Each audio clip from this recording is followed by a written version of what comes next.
À votre émission Nature et Vie, nous continuons notre témoignage concernant la vie de l'évangéliste Michael Pépin.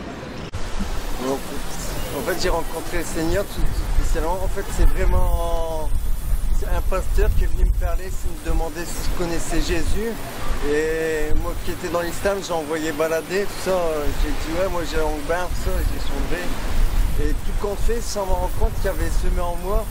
Et un an après que j'étais dans le sud, dans le Var, et c'est là que j'ai rencontré la communauté des gens du voyage. Et encore, je faisais encore le con, quoi. Et des gitans de vie et lumière, des voyageurs, et ils m'ont venu me chanter un cantique. Ils avaient semé en moi.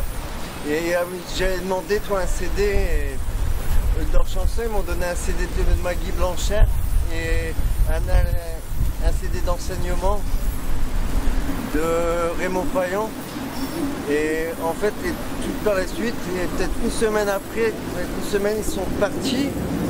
Et je commençais à avoir de l'amour pour Jésus et Dieu, tout ça. Et je le cachais, tout ça, à mes amis, j'avais honte, je me cachais dans les campings, ces petits campings, dans la salle de bain. Et je ressortais, je pleurais et je disais, ben, t'as repris ton brin, tout ça. Et comme je pouvais pas dire que j'avais de l'amour pour Jésus et Dieu, je dis, ouais, ben, j'ai pris un truc, tout ça, et ça me fait du bien.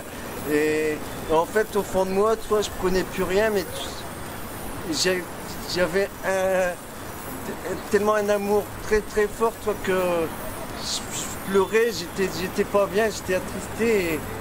Et un coup, j'avais écouté le CD qu'il m'avait donné. Et là, ça m'a redonné la joie. Les trucs d'enseignement, dès que j'attendais une parole, toi, j'avais la paix, tout ça en moi. Et au début, ça me semblait bizarre. Je me disais, ouais, il y a un problème, c'est moi, avec tout ce que j'ai fait avant, tous les produits que j'ai pris, tout ce que j'ai fait, que je perds la tête, tout ça.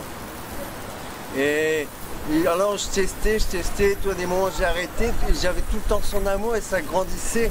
Et devant mes amis, toi, comme je faisais le compte, toi, j'étais gêné, toi, je pouvais pas leur dire que moi, avant de parler de Jésus, toi, j'envoyais balader, là, que j'avais de l'amour, tout ça.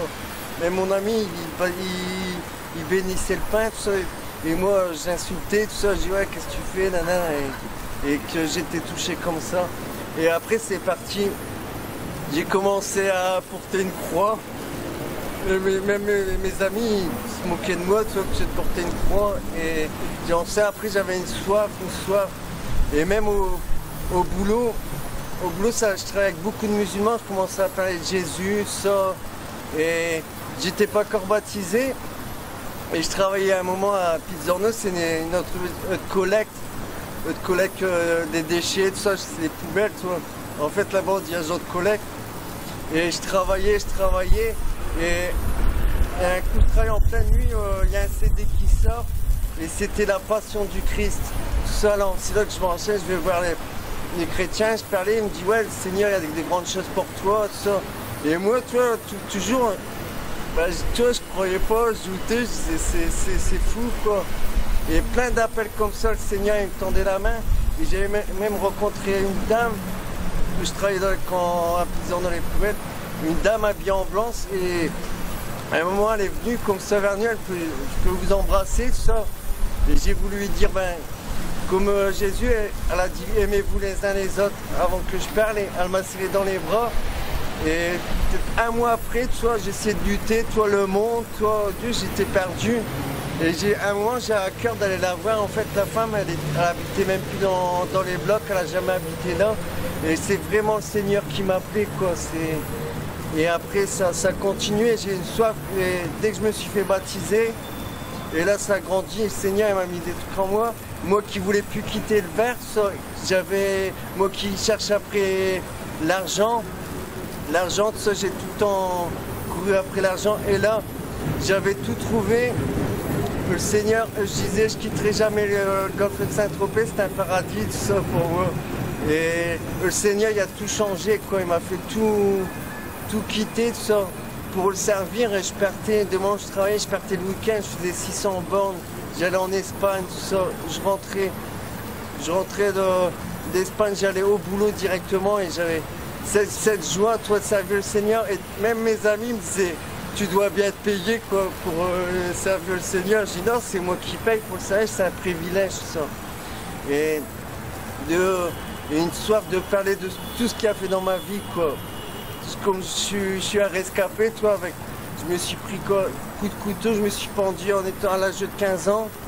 J'ai un ami qui m'a sauvé. Après, je me suis pris coup de couteau. Et là, j'avais fait un songe, toi, je partais, toi, j'étais entre la vie et la mort. Et je voyais mon ami, un copain à moi, et c'est dans ma tête, et qui mettait ses doigts dans mes plaies, il me disait, c'est pas ton heure, c'est pas ton heure. Et même après, ça me travaillait un peu. Et je dis, en fait, c'est le Seigneur, parce que je me dis, pourquoi c'est mon ami? Il me dit, c'est pas ton heure, et il est plus jeune que moi, ça. Et c'est pour ça, après, une soif de le servir. Et avec le Seigneur, j'ai beaucoup d'enseignements, toi, faire voyager des églises, apprendre sur le terrain, ça. Des belles rencontres, ça, un peu partout. Et c'est là qui est venu son amour. Après, j'étais en Belgique, on avait prié pour moi, et là que ça va vraiment toucher, tout ça, parce qu'on avait déjà prié pour moi au début. Ouais, tu vas t'évangéliser, tu vas évangéliser un peu partout, tout ça. Et j'avais été en Belgique, et il y avait des prières à la chaîne, ça, je passe, et on prie pour moi. Et on se regarde, et on me dit, ouais, le Seigneur, il me montre Nicky Cruz. Et elle me dit, c'est bizarre ça parce que vous avez un stylo de banquier. Et après elle me demande si je le connaissais, Nicky Cruz. Je dis bah non, je connais pas. Et après elle me raconte sa vie. Et c'est là, waouh, je dis, oh Seigneur. Et c'est pour ça que j'ai une haine de le servir et de le faire connaître, ça. Tout ce qu'il a fait pour moi. Et quand je vois tous ces gens ça, perdus comme moi qui étaient perdus, ça, s'il n'y aurait pas un pasteur qui m'a dit que tu connais Jésus, toi, j'aurais jamais été touché de ça par sa parole. Et c'est pour ça que j'ai une soif de faire connaître et de partager ça. C'est que j'étais mort, ça, c'était chaud. Et j'avais mon ami qui est venu pour me secourir. Il y a eu sa mâchoire cassée, il y a eu des dégâts, quoi. Mais quand tu dis les pompiers, les gens t'ont raconté que le pompier s'arrêtait à chaque fois, c'était pourquoi exactement? Mais je partais quoi, j'étais vraiment... Et ouais, mais en fait, tout le monde dit quand je suis ressorti, ouais, ça fait un mois après, toi, il me disait, toi, bon, tout le monde il pensait que j'étais mort, toi, que... Vous voyez, tout ça, et tout le monde il pleurait quand même. Et j'ai vu que j'étais quelqu'un de bien quand même parce qu'il pleurait après moi. Ça veut dire qu'un voir rallongé comme ça à terre. Au cours de cette bagarre, puisque les pompiers ont eu du mal à te stabiliser, il n'y a pas eu de conséquences après, il n'y a pas eu d'inconvénients de toute cette bagarre? Si, j'ai dû apprendre, toi, lire, écrire, toi, marcher au début, toi. Je marchais, mais toi, c'était pas... J'avais plus d'équilibre. Oui. Et ça a pris plutôt tout doucement, quoi. Donc, si je comprends bien, tu as dû réapprendre à marcher, à parler, à écrire. Ouais, tout reprendre à zéro, quoi. Apprendre les bases, c'est Et après tout cela, tu as continué dans ta vie? Ouais, j'ai continué, mais tout le temps dans le mauvais chemin, tout le temps les bagarres. Et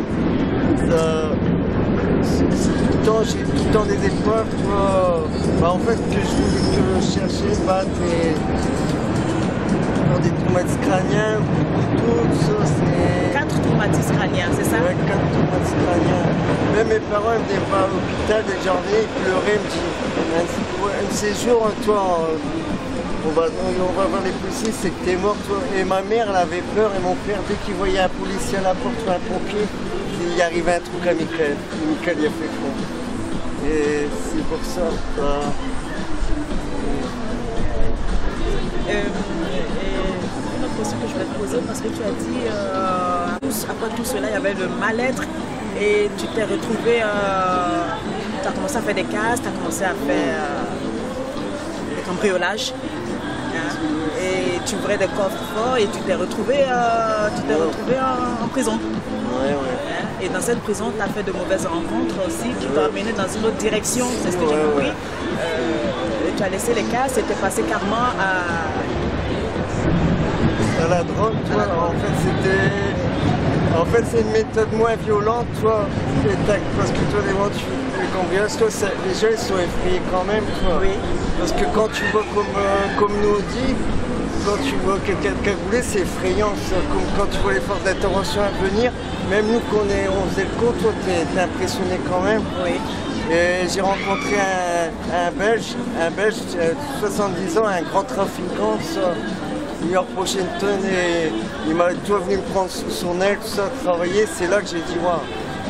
J'ai dit après, une nouvelle porte, toi, je vais essayer. Et ça a parti. Et j'ai laissé la cagoule pour vendre de la drogue. Ça. Donc du coup, tu as laissé la cagoule, là, tu as sorti de prison, tu as commencé à trafic de stupéfiants, drogue dure. Ouais. Après, toi, j'étais au piège de mon jeu, tout ça. Ouais. Quand tu dis au piège de ton jeu, tu veux parler de quoi concrètement? Faire de l'argent, soit vendre pour m'enrichir, toi, pour mon bien-être. Et après des soirées, toi, on rencontre des filles, toi, on essaye, j'ai essayé. Après, toi, quand j'en avais plein, avec ça, toi, je pouvais tout avoir. Tout à quoi, c'est-à-dire? Tout le monde était à mes pieds, quoi, je contrôlais un peu le monde. Et après, je suis tombé dedans, quoi. Après, moi, j'étais pris à mon piège, quoi, que je vendais, ça. Donc, tu t'es retrouvé cocaïne man, héroïne man? Ouais, pratiquement 10 ans, ça. 10 ans? Ouais. À la fin, je prenais 10 grammes d'héroïne et 5 grammes de coke, ça, pour sourire. C'était... Ça fait beaucoup, ça, quand même, pour un être humain. Déjà que vous n'êtes pas épais.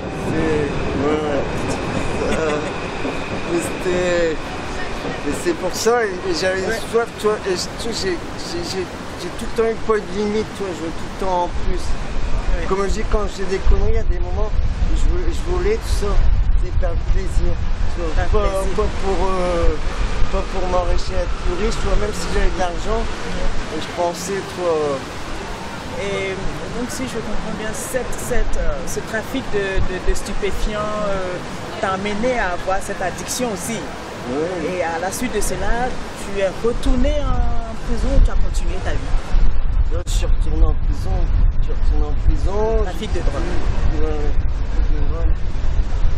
Des peines, tout ça, on a négocié. Toi, comme j'ai réussi à passer par une belle porte, comme je consommais, quand tu consommes, quand tu vends seulement sans rien prendre, tu as des plus hautes peines. Et là, j'ai été condamné à des petites peines et tout le temps, je ressortais. J'avais plus la peur de la prison, quoi. En fait, oui. Là, c'est une habitude, toi. Je ramène un botte, j'avais ma famille là-bas, mes amis, toi. J'arrivais, ouais, Mike, toi. C'est pour ça, j'étais comme chez moi, ça. Comme je disais, même les soirées, j'ai des amis, toi, parce que même que tu as des trucs de sécurité, ça, j'allais passer au-dessus, toi, pour récupérer les trucs, on sortait. Il me restait plus qu'un mur et je m'évadais. Mais c'était puissant et il y a des amis, il me restait 15 jours à faire. J'ai cherché, je dis ouais, il y a plein de trucs, toi. Donc tu as eu cette envie là, en prison, tu as eu cette envie là de t'évader ou de... Ouais, bah après, une fois que tu es enfermé, tout le monde, toute personne, même si pour une petite peine, t'as qu'un de t'évader, tu as cette envie là d'avoir la liberté. C'est la première peine que j'avais faite, ça, quand j'ai mes 7 ans, tout ça, quand je suis arrivé, au bout de 4 mois, j'avais déjà préparé un plan d'évasion, mais oui. Comme j'avais mon amie, toi, qu'elle était enceinte, elle devait accoucher. Oui. Et mon beau-père m'a dit, ça sert à rien, toi, ça sert à rien. Elle devait accoucher de ton premier fils. Ouais. Et en fait, après, c'était le meilleur plan que j'avais eu. Et après, j'ai été transféré, toi, dans un CD, toi, pour grande peine. Et là, c'était plus compliqué. C'était plus compliqué. Mais à ta sortie de prison, évangéliste, à ta sortie de prison, tu es resté toujours dans cet univers-là, avec tes amis ou tu as cherché à atteindre d'autres horizons? Non, en fait, tu es resté dans le nord, comme tu as dit, parce que tu as parlé du bar, donc je suppose que tu as quitté. Je cherchais tout le temps l'argent, toi. L'argent, je suis parti dans le vin, même parce que là, il y a beaucoup d'argent, ça. Il y a beaucoup de richesses, toi, des trucs intéressants. Et tout par rapport du gars, et en fait, le Seigneur en fait s'est révélé à moi, toute la drogue, tout ça, j'ai tout arrêté. Grâce au Oui, mais Seigneur. avant que tu arrêtes la drogue, quand tu es arrivé dans le bar, tu as rencontré tout de suite le Seigneur ou il y a eu quand même Non, il y un a eu épisode un processus. puisque En fait, tu me parles d'argent, tu avais besoin d'argent, tu avais cette soif Et d'argent, c'est- tu courais après de l'argent. Si ça s'est passé un temps, en fait, tu vois, quand je suis parti du Nord, toi, pendant un an, toi, j'étais encore je faisais des business, tout ça. Pourtant, Quand tu dis business, tu parles de quoi exactement? ben, drogue, petit vol, et en fait, tu pouvais pas changer. En fait, quand tu as vécu des trucs, tu peux pas changer comme ça. J'ai dit même en quittant, au début, je me dis, si je quitte le Nord, peut-être je vais avoir des autres relations. Oui. Et toi, je vais partir, mais quand tu es quelque chose, tu quittes, automatiquement, tu as des... Ça te rattrape. Ça te rattrape au passé. Et c'est pour ça, même la drogue, tu vois, j'ai commencé. Si je comprends bien, tu as vécu quand même une vie avant de rencontrer le Seigneur dans le bar. Mais qu'est-ce que tu as fait concrètement? Tu m'as parlé de lui, tu faisais du trafic, de petits vols, mais tu as eu quand même une vie. Puisque tu me dis que dans le bar, tu as eu de l'argent.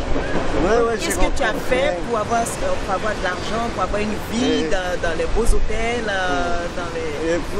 Tu as eu un parcours, c'est ce que j'aimerais bien que pour l'autre, tu... j'ai pas fait de conneries pour avoir de l'argent.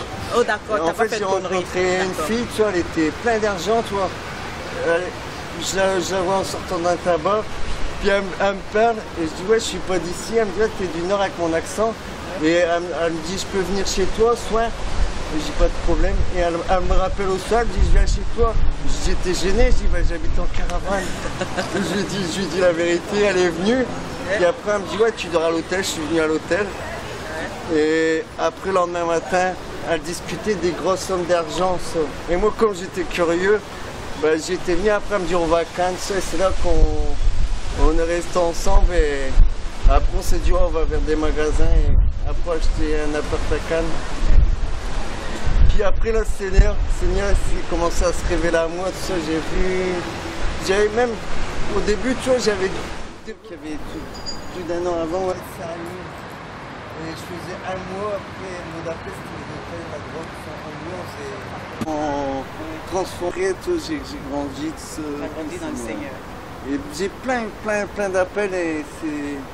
Après, tu as grandi dans le Seigneur, après avoir rencontré ces jeunes chrétiens de l'Assemblée Vie et Lumière. Oui, il y a jeunes et c'est là que tu as rencontré le Seigneur et ils t'ont fait des CD. Tu as écouté le CD de Maggie Blanchard, le titre c'est Libéré.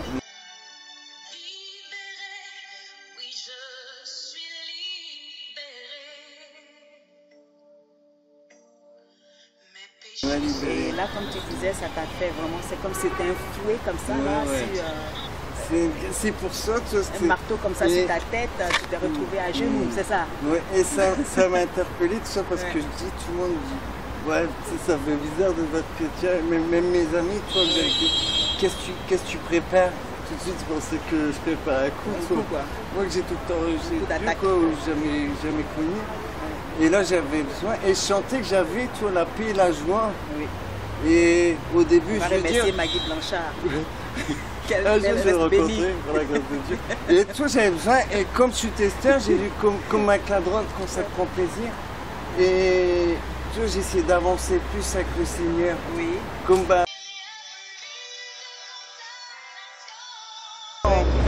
dans ma vie, j'ai tout le temps couru après l'argent. Et j'aurais tout fait, toi. Tout fait pour l'argent, soit même des trucs pas bien, ça. Et là que j'avais l'argent sans rien faire, et je suis entré dans ma vie. Et là, c'est pour ça, je disais même au début, que je mettais ma Bible à côté, parce qu'avant, il y a des moments, j'allais me coucher, je préparais des traces, toi. Et après, j'avais ma Bible, dès que j'étais pas bien, j'ouvrais ma Bible. Et je sentais vraiment une joie. Ce que je voudrais te poser comme question, tu as rencontré le Seigneur. Tu es passé par les eaux du baptême. Avant de passer par les eaux du baptême, tout ça, il y a eu plein de choses. Mais tu avais encore cette addiction. Ouais, j'avais tout, j'étais pas... Oui, la drogue était là.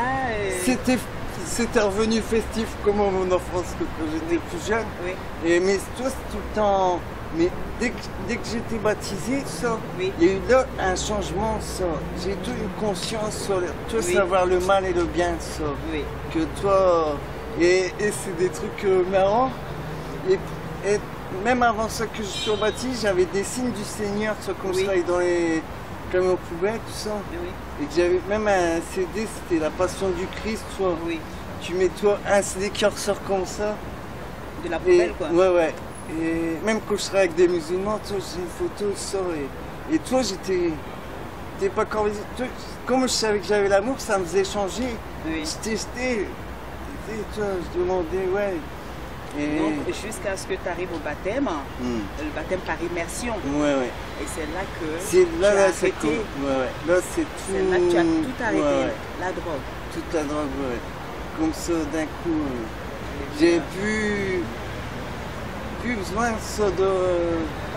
Même les gens, ils me disaient, je pouvais voir quelqu'un tout libre. Moi, ça m'intéresse pas, toi. Et tout, toi, mon comportement, quand même, j'ai vu, toi, même j'ai remonté dans le Nord. Et toi, il y a un train que tu payes pas, quoi. Il est payant, toi, c'est le TGV, mais il n'y a pas de contrôleur. Et je le sais, toi. Tu prends toi. Ouais. Et tu peux prendre, tu te poses jamais. Et une fois que j'étais baptisé, je pouvais plus, toi. Un coup, j'avais essayé, j'ai voulu le prendre, toi, tout ça m'est venu. Ouais, faut que je prenne mon ticket, tout ça. Je reviens encore à ce problème d'addiction. La drogue dure, c'est pas une histoire de hashish ou quoi, mais c'est la drogue dure. Et dans ce que tu as dit dans le témoignage, tu as dit que tu étais à 10 grammes de cocaïne par jour et 5 grammes d'héroïne. Mais ce que j'aimerais bien savoir, est-ce que tu as tout arrêté comme ça, un coup? Des 10 grammes, progressivement, parce que c'est impossible d'arrêter comme ça. Oui, j'ai arrêté, toi, quand j'ai commencé à arrêter, je n'arrivais pas à dormir. Oui. Pas à dormir, toi, pendant les 4 jours, j'étais tellement mal, toi. Comme ça, toi, j'étais dans mon coin. Toi, les gens qui connaissent, toi, et c'est pour ça que tu peux plus. En fait, tu es prisonnier, toi, du produit. Et j'ai essayé, toi, j'ai ralenti, toi, avant de connaître le Seigneur. Après, j'ai eu du mal, toi, de ralentir. Je suis parti dans le sud. J'ai dit, ouais, parce que toi, là-bas, le gramme de coke, c'est 150. Je dis, ouais, toi, ça va me freiner, toi. Et arrivé là-bas, j'ai tout le temps... Oui, parce qu'après, tu avais des boutiques. Ouais, c'est... Tu avais des boutiques, tu vivais une vie d'aisance, donc tu pouvais facilement te procurer de la... Et toi, je reprends... Moi, mais j'étais quand même obligé, j'avais tout le temps besoin... Toi, avoir plus... J'insiste vraiment sur ce problème de l'addiction, vous savez, de la drogue, parce que je sais que c'est vraiment un point important. Parce qu'il y a certaines personnes qui avaient cette addiction, qui ont du mal, qui viennent dans le Seigneur, mais qui ont du mal à vraiment tout lâcher comme ça. Et il y a certaines personnes aussi qui ont du mal à lâcher la cigarette, la boisson et tant d'autres choses. C'est pour cela que j'insiste, évangéliste, pour savoir si ça a été radical quand tu as accepté le Seigneur. Tu as accepté vraiment le Seigneur. Tu es passé par les eaux du baptême. C'est pour ça que je voulais savoir si ça a été radical. Après mon baptême, là, ça... Tu as plus d'envie, tout ça, plus besoin de ça même. C'est pour ça en fait la drogue, ça dans les milieux festifs, toi où il y a la fête, toi, les femmes, ça, et j'ai rencontré beaucoup, toi dans le milieu échangé, tout ça. J'ai partagé après, tu avec les produits, tu vois des gens, et pour leur dose, toi, ils vont faire des trucs, et t'as les maladies, tout ça, tous les trucs comme ça, le sida, tous les trucs comme ça. Et ça t'emmène, ça même physiquement, ça tu détériores, ça. Toi tu te vois pas, ça c'est pour maintenant, j'ai remarqué, quand je vois des gens qui ont bu, ça me dit, et tu dois voir comment tu étais avant, ça, parce que quand tu es dans le produit, tu te vois pas, toi, et c'est pour ça que je veux pas, toi, que les gens qui tombent pas là-dedans, ça, parce que c'est un engrenage après la drogue, la fête, tout ça. Et tu te détruis quoi. En fait, toi, tu es content, tu rencontres du monde. Et tout compte fait, en fait, t'as pas la joie. Tu rencontres, tu fais des connaissances, plein de monde, tu rigoles, tu dis ouais, j'ai plein d'amis, des nouveaux amis. Mais tes amis, ils sont pas là pour toi. Ils sont pour ce que t'as, pour les produits que t'as. Et pour une soirée, après le lendemain, ils vont t'oublier ça. Les filles, les garçons, ils vont coucher avec une autre, toi, et vice versa. Et toi, à la fin, tu gagnes sur une maladie. Si tu as de la chance, une maladie, si tu n'as pas de chance, tu peux y trouver la mort, quoi. C'est pour ça. Tout comme ça, c'est perdre son temps, comme je disais à beaucoup. Toi, j'aurais aimé connaître le Seigneur avant ça. Et je me dis, toi, j'aurais été un athélo, j'aurais connu le Seigneur avant. Mais on m'a dit, toi, ah non, le Seigneur, il y avait un plan pour toi. Des dessins de ma mère, ça, il me connaissait. Et en fait, tout ce qui m'est arrivé, il m'a laissé faire. Il m'a laissé faire. Parce que il servait de moi, toi, pour mon témoignage, toi, pour aux gens, toi, pour sauver des gens, toi, Nous voilà à la fin de notre numéro sur la vie de l'évangéliste Michael Febvin. Ce que je veux vous faire comprendre, c'est que ni face à la mort, il n'a pu changer de vie, ni l'hôpital n'a pu le faire changer de vie, ni la prison n'a pu le faire changer de vie, même l'armée n'a pas pu le briser. Une seule personne a pu faire fléchir les genoux à l'évangéliste Michael Febvin. Une seule personne a pu le briser et cette personne a dû le faire avancer, de nous avoir écoutés. Et je veux aussi remercier toutes ces personnes. Je veux remercier Pharrell Vision, l'équipe de Pharrell Vision et l'équipe de Nature et Vie. Je veux aussi remercier nos caméramans Jordan Mbala, Benny Mallet, Destine Wata et notre voix off qui est Bian Mbala Safnat et aussi la réalisation qui est à Kandolo. Et je veux aussi remercier la servante de Dieu, Saïd Keita, qu'on va recevoir prochainement pour une émission sur la mode, parce qu'elle est créatrice de mode. Et je remercie aussi celle qui me fait toute belle, qui est Baratou, la coiffeuse. Et à très bientôt pour une nouvelle émission sur la mode avec ça.